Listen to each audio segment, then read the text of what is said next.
Graça e paz. Eu sou o reverendo José Henrique, pastor da Igreja Presbiteriana de Nova Aurora. Aqui, em nossa escola dominical, estamos estudando a revista Nossa Fé, da editora Cultura Cristã. Tema trimestral: não adianta evitar os assuntos urgentes. Eles não vão embora. Lição de hoje, lição de número 3, título: Dízimo, obediência de fé e testemunho de gratidão. Texto básico, Deuteronômios 14, 22 a 29. Diz assim a palavra de Deus: certamente darás os dízimos de todo o fruto das tuas sementes, que ano após ano se recolher no campo, e perante o Senhor teu Deus, no lugar que escolher para lhe fazer habitar o seu nome, comerás os dízimos do teu cereal, do teu vinho, do teu azeite e os primogênitos das tuas vacas e das tuas ovelhas, para que aprendas a temer o Senhor, teu Deus, todos os dias. Quando o caminho te for comprido demais, que os não possas levar, por estar longe de ti o lugar que o Senhor teu Deus escolher para lhe pôr o seu nome, quando o Senhor teu Deus te tiver abençoado, então vende-os e leva o dinheiro na tua mão e vai ao lugar que o Senhor teu Deus escolher. Esse dinheiro dá-lo-ás por todo o que deseja a tua alma, por vacas, ou ovelhas, ou vinho, ou bebida forte, ou qualquer outra coisa que te pedir a tua alma. Come-o ali perante o Senhor teu Deus, e te alegrarás, tu e a tua casa. Porém, não desampararás o levita, que está dentro da tua cidade, pois não tem parte nem herança contigo. Ao fim de cada 3 anos, tirarás todos os dízimos do fruto do 3º ano e os recolherás na tua cidade. Então virão o levita, pois não tem parte nem herança contigo, o estrangeiro, o órfão e a viúva, que estão dentro da tua cidade, e comerão e se fartarão, para que o Senhor teu Deus te abençoe em todas as obras que as tuas mãos fizerem. Introdução. A igreja corre o risco de perder bênçãos de Deus por temer ser confundida com as seitas que abusam de determinado ensino bíblico. Esses grupos coagem os fiéis a entregar à igreja seus bens como forma de negociar com Deus.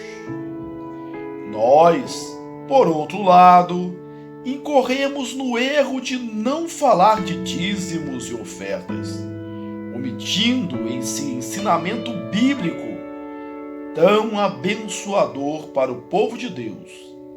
Vamos ao estudo. Tópico 1. O dízimo no Antigo Testamento. O dízimo no Antigo Testamento está sempre relacionado à fé em Deus, com a separação da 10ª parte de certas possessões para usos especiais, de acordo com a ordem divina. A. Entre os patriarcas. Abraão entregou o dízimo dos despojos da guerra a Melquisedeque. Gênesis 14:20.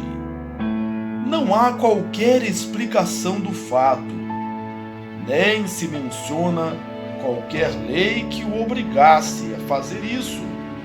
No entanto, a evidência é que essa prática fazia parte da vida religiosa de Abraão. Outro ponto importante é que Melquisedeque era um tipo de Cristo. Hebreus 7, 4, 8 e 17. Isto é, alguém que prefigurava o Messias que havia de vir. Portanto, nesse ato, Abraão não estava apenas honrando a Melquisedeque, mas a Cristo, a quem Melquisedeque tipificava, apontando assim para o caráter eterno do seu sacerdócio. Jacó se dispõe a dar o dízimo. A atitude foi espontânea como resultado de sua experiência com Deus em Betel.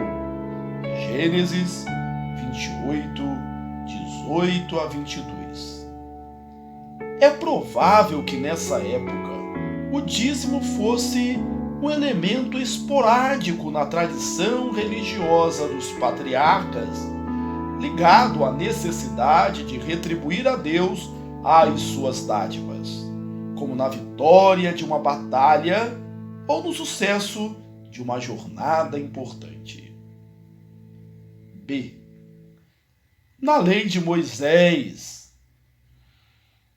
Sob a lei, o dízimo passa a exercer papel de grande relevância. Podemos observar isso em 5 pontos importantes com respeito ao dízimo. Ponto 1. O povo deveria dar os dízimos de todos os produtos da terra e dos rebanhos. Levítico 27, 30. Havia nisso um fim pedagógico, para que aprendas a temer o Senhor, teu Deus, todos os dias. 2. Os dízimos pertencem ao Senhor. Levítico 27, 30. E seus propósitos imediatos era o sustento dos levitas, que não teriam terra para lavrar em troca dos serviços prestados na congregação. Por sua vez, os levitas davam o dízimo dos dízimos ao sacerdote. 3. Outro propósito dos dízimos era o auxílio aos necessitados, o estrangeiro, órfão, a viúva, que assim não ficariam desamparados na terra de Israel.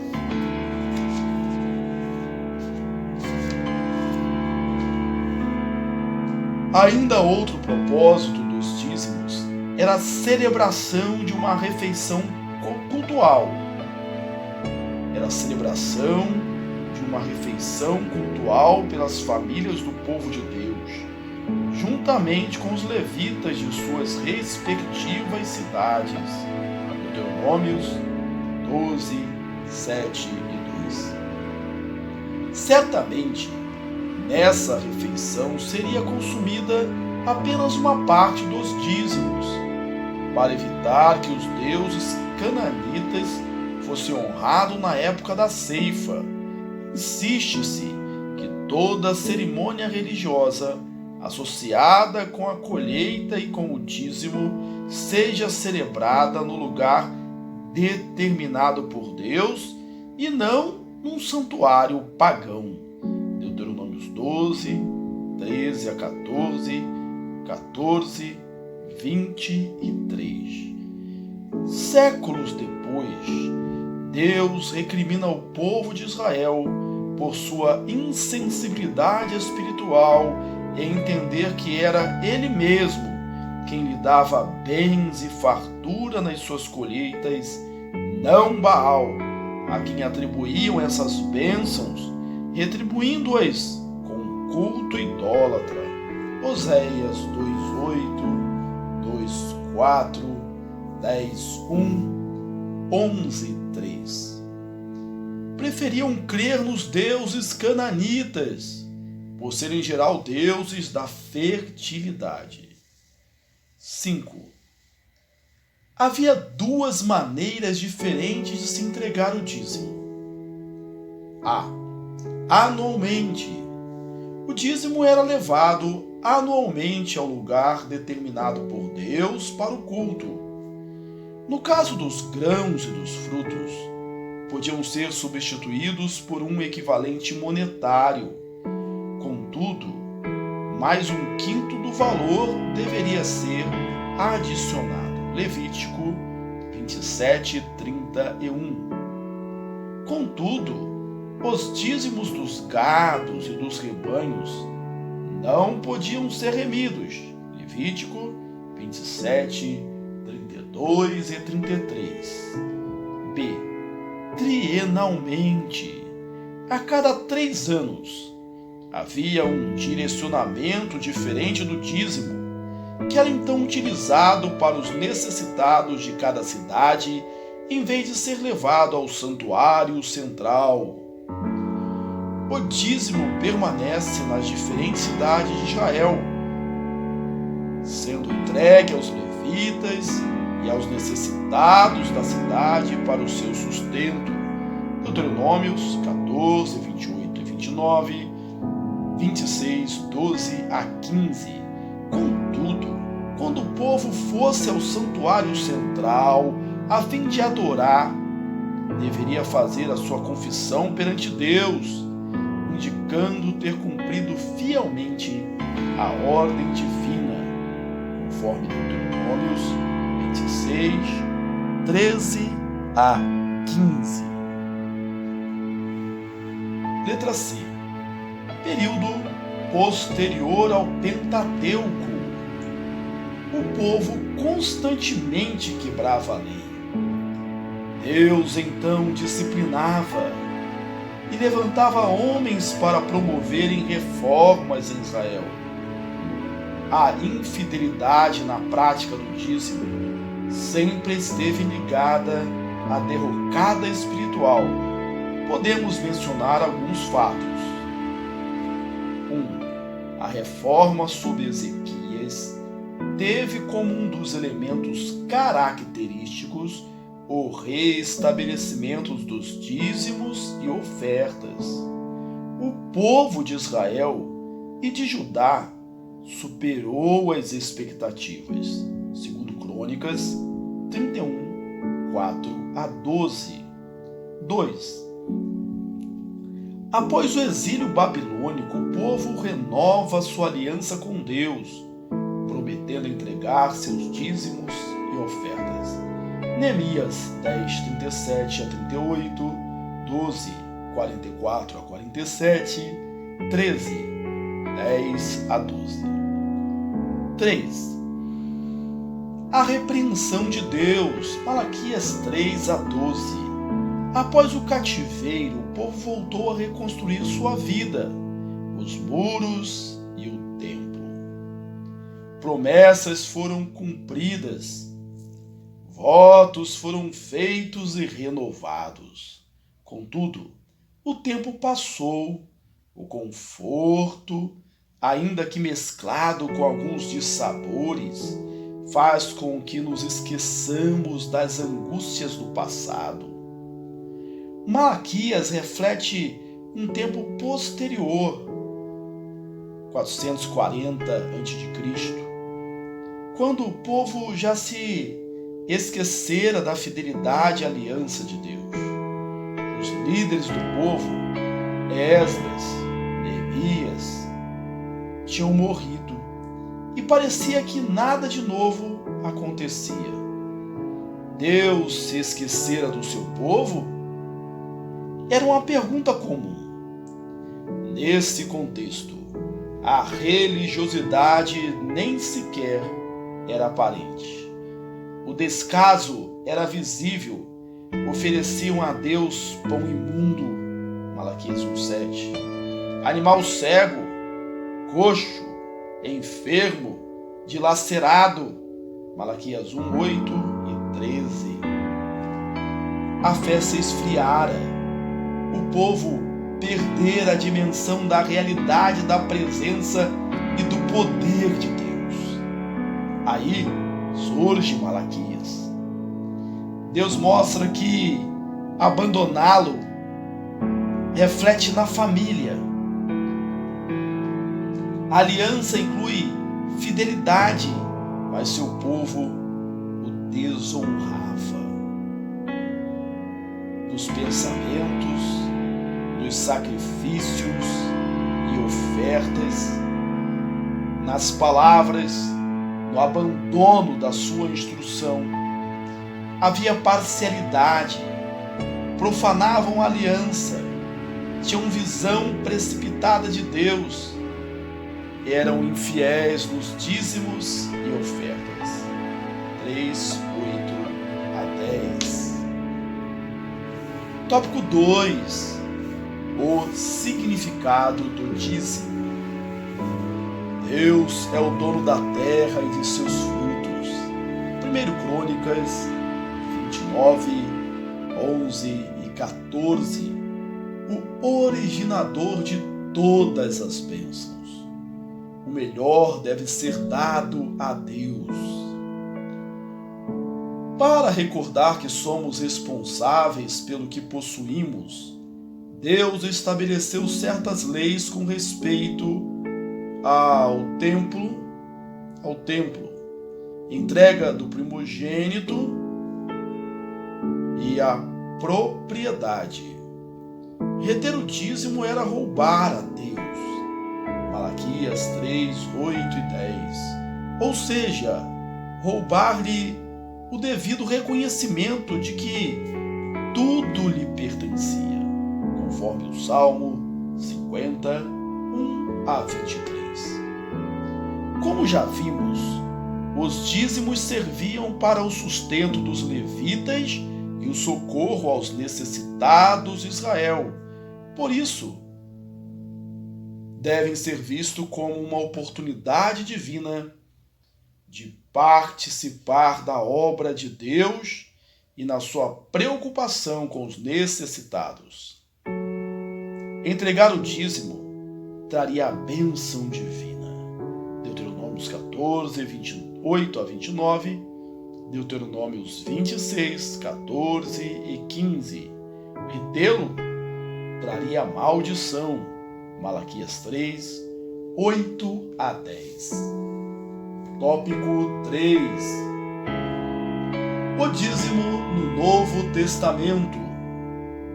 Não há ordem no Novo Testamento com respeito ao dízimo, mas a prática é mencionada e incentivada. Essa instituição fazia parte da vida do judeu. Jesus insistiu no espírito que deveria acompanhar essa prática. Somos servos de Cristo. Nossas posses não nos pertencem. 1 Coríntios 6:20. Antes somos mordomos encarregados de manejar os bens do Mestre. 1 Coríntios 4:2, 1 Pedro 4:10. A quem prestaremos conta? Romanos 14:12. A generosidade de Cristo é nosso modelo. O poder do Espírito em nós é a nossa motivação. Por isso, a contribuição não é feita com relutância ou compulsão. Nem se limita ao dízimo. Ele é o começo, não o fim. Tópico 4. Desculpas e respostas. A. O dízimo é da lei de Moisés. Nós cristãos somos o dízimo é da lei de Moisés. Nós, cristãos, não somos legalistas. Mas Abraão viveu quase 500 anos antes da lei. E a Bíblia nos diz que ele pagou o dízimo a Melquisedeque. Gênesis 14:20. B. Eu administro o meu dízimo, dou até mais. O dízimo deve ser entregue na casa do Senhor. É parte da adoração. Não nos compete administrá-lo. Jesus aboliu o dízimo. Não há base no Novo Testamento para a prática do dízimo. Jesus não o aboliu. Simplesmente repreendeu os escribas e fariseus por sua hipocrisia. Mateus 23:23. A prática do dízimo não elimina as nossas outras responsabilidades. D. Ganho muito pouco. Meu dinheiro não dá. Quando termino de pagar minhas contas, não sobra nada. O dízimo não é do que sobra. Ao contrário, deve ser as primícias. Quem não aprende a ser fiel no pouco, não será no muito. A vida cristã é um compromisso de fé, no qual depositamos toda a nossa confiança na palavra de Deus. O dízimo é uma instituição divina e a vontade de Deus é boa. Deus nos desafia a prová-lo, sendo-lhe fiel. Salmo 34:8, Malaquias 3:10. Conclusão. Deus não precisa de nós. O contrário é verdade. Cristo ocupou-se em observar como as pessoas contribuíam. Marcos 12, 43 e 44. Entregar nossos dízimos é um testemunho de fé no cuidado providente de Deus e gratidão pela sua manutenção diária. Provai-me isso. Aplicação. Se você é dizimista, permaneça fiel e amplie a sua contribuição, incluindo ofertas regulares a boas instituições de assistência social. Lembre-se da lei da rebusca, Levítico 23:22. Se não é, hoje é um bom dia para começar. Que Deus te abençoe ricamente. Fica na paz, um forte abraço, até a próxima!